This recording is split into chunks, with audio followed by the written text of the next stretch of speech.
ఈ నెల 23వ తేదీన దారి దోపిడీ కేసులో రిమాండ్కు తరలించిన ముగ్గురు నిందితుల వద్ద గంజాయి దొరకగా, గంజాయి ఎక్కడిదని నిందితులను ప్రశ్నించగా వారు మెట్పల్లి పట్టణానికి చెందిన మల్యాల చందు నుంచి కొన్నామని తెలుపగా, మల్యాల చందు గురించి 2 రోజుల నుండి గాలించి బుధవారం రోజున రిమాండ్కు తరలించినట్లు సిఐ నిరంజన్ రెడ్డి తెలిపారు. 5,000 రూపాయలను మరియు ఒక సెల్ ఫోన్ను దొంగిలించుకొని పారిపోయినారని ఇబ్రహీంపట్నం పోలీస్ స్టేషన్లో దరఖాస్తు ఇవ్వగా కేసు నమోదు చేసి శ్రీధర్ డిఎస్పీ గారి ఆదేశానుసారము 3 బృందాలుగా ఏర్పడి నేను మరియు ఎస్ఐలు అనిల్, మల్లాపూర్ ఎస్ఐ కిరణ్ కుమార్లను కలిసి 3 బృందాలుగా పారిపోయిన దొంగల గురించి గాలింపుచుండగా తేదీ 23/9/2024 రోజున మధ్యాహ్నం సమయంలో ఇబ్రహీంపట్నం క్రాస్ రోడ్ వద్ద ఒక బైక్పై 3 వ్యక్తులు వచ్చుచుండగా నేను వారిని ఆపి తనిఖీ చేయగా వారి వద్ద ఉన్న 5,000 రూపాయలను, సెల్ ఫోన్ను మరియు బండిలో ఒక కవర్లో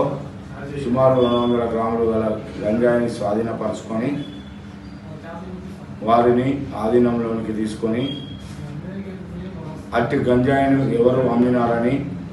ఎక్కడి నుంచి తెచ్చినారని విచారించగా అట్టి దొంగలు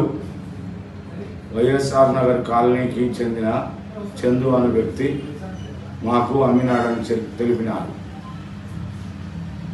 వెంటనే మేము అతన్ని కొరకు గాలింపు చర్యలు చేపట్టగా అతను మాకు పరారీలో ఉన్నాడని తెలిసినది. వెంటనే ఆ 3 వ్యక్తులు దొంగలైన వంశీ, వేణు, రవిగౌడ్ అని వారిని రిమాండ్కు తరలించినాము. మరుసటి రోజు నుండి శ్రీతో మెట్పల్లి డిఎస్పీ శ్రీ ఉమామహేశ్వరరావు గారి ఆదేశానుసారము మరలా పరారీలో ఉన్న చందు గురించి 3 బృందాలుగా ఏర్పాటు చేసి అతన్ని ఎలాగైనా పట్టుకోవాలని ఆదేశించగా నేను ఈరోజు వైఎస్ఆర్ నగర్ కాలనీలో చందు అనే వ్యక్తి ఉన్నాడని సమాచారం రాగా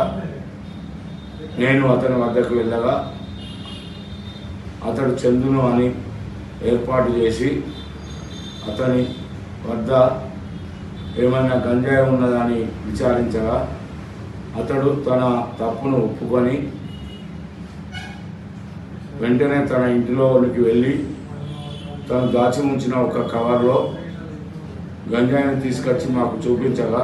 2 పంచుల సమక్షంలో దానిని తూకం వేయగా సుమారు 320 గ్రాముల గంజాయి కలదు. వెంటనే గాలింపులో భాగంగా ఉన్న ఎస్ఐలు అనిల్ అండ్ చిరంజీవులను పిలిపించుకొని 2 పంచుల సమక్షంలో పంచనామా రాసి అటు గంజాయిని స్వాధీనపరుచుకొని నిందితుడైన చందును తదుపరి చర్య నిమిత్తము మెట్పల్లి కోర్టుకు రిమాండ్కు తరలించబడింది.